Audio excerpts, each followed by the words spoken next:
Thanks so much for taking the time to chat today. What is like your professional obsession right now? Professional obsession. My goodness. I've always been obsessive about interfaces. So it's really interesting to think about the role of artificial intelligence in interface evolution. Some people might say, these large language models, it will all be this kind of natural language interface, but we as humans don't necessarily know what we want. And so we don't really know what to ask for. And so this notion of interfaces that surface options and allow us to discover things we didn't know we wanted. That's like that's a critical part of almost every form of technology. So how will that evolve, and what are these new modern interfaces going to be in our everyday lives?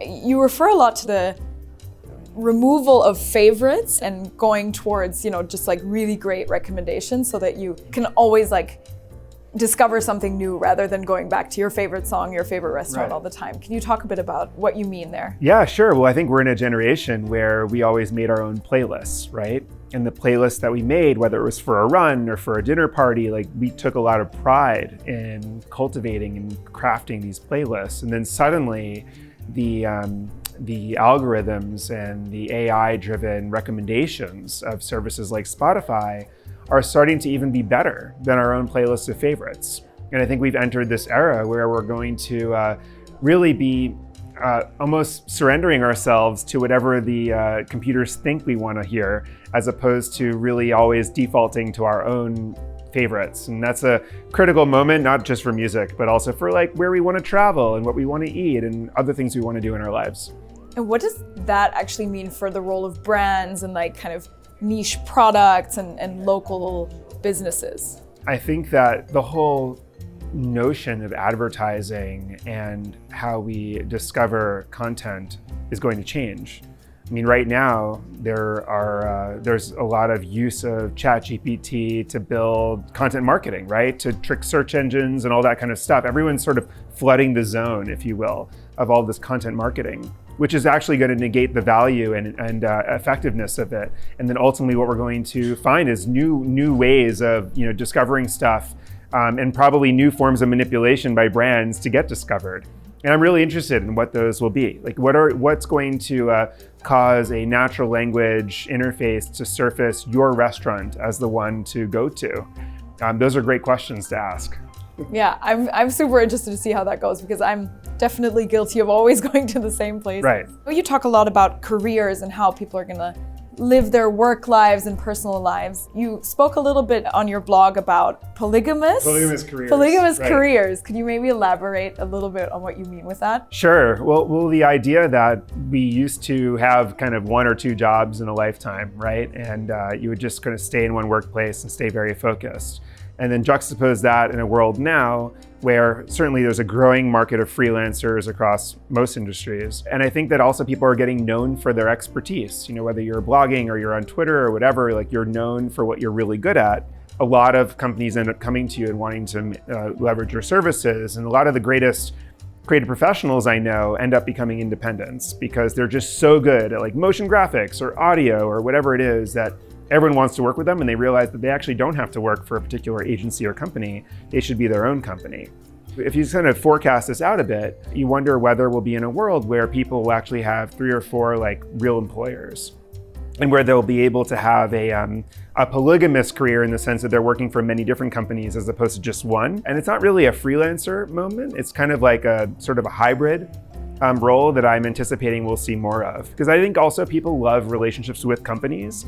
They want to work with a brand for many years, just not one brand only. In the age of AI, it also makes sense, right? Because you're kind of abstracting away some of the stuff that we did inefficiently before, and now you can just infuse your magic a little 100%. Bit into different projects where you're unreplaceable. I think that's right. And if we remove the 50% of the work that we always had to do, which was tedious, mundane, repetitive, paperwork related type stuff, then people can do more of what they're best at. And that's maybe where humanity is at its best, right? We're doing things that only humans can do, and we're leveraging our expertise, more per minute than ever before. What do you think is the future of creative tools? I think we're going to see a few big changes in the evolution of the usage and availability of creative tools. First of all, I think that creativity is becoming democratized. We're going to see a lot more people considering themselves designers, photographers, animators, illustrators. This notion that everyone can express themselves is really exciting. It's like creative confidence for humanity has gone up. I like to say that creative confidence used to peak at the age of 5 or 6 when we would like draw something and our parents would put it on the refrigerator. And now we actually feel like we can prompt and get something. We can express ourselves with an animation or a graphic design for a presentation. That's really exciting. So that means everyone's going to want to have access to creative tools. It also means that the creative tools will change, right? And generative AI and template-driven tools that get you started and make you feel successful quickly will be on the rise. But this doesn't mean that creative pros are out of a job. In fact, to the contrary, I think that creative pros will also bring the bar of digital experiences much higher. So now that everyone can kind of access these tools, well, creative pros also have the ability to have more discovery surface area. And if you have any creative professional, like how they come up with the best ideas, they'll say that they have the time to explore many possibilities until they find the best one. And so with this technology, they can surface more possibilities and find better solutions. What's like your favorite creative outlet? I love writing. So and I do this implications newsletter every month where I force myself to like write the implications of what I'm seeing. It's a great exercise. It helps me also share ideas and get feedback. Yeah. So I would say that's like creative outlet number 1, and creative outlet number 2 is, it's fun. Oh, thank you. I get a lot of feedback one way or the other. And then I also love running. Gives me time to think, yes. If you weren't a leader in a big tech company, what would you be doing? I've always been in the world of bits as opposed to atoms. It would be fun to actually make a product, like a physical product of some kind. So I'm not sure what that is yet, but hopefully someday I'll figure it out. Okay, next year I'll ask you again. There you go. I'm gonna give you some quick fire questions and you pick one of the 2 options. All right. Async or synchronous communication? Synchronous. ChatGPT or Stable Diffusion? ChatGPT. Global versus local? Local. Tech team or commercial team? Tech team. Grit or quit? Grit. That's an easy one. Free energy or fluent in all languages? Free energy. I'll think about the world first in that sense. Awesome. Thank you so much. Thank you. Of course.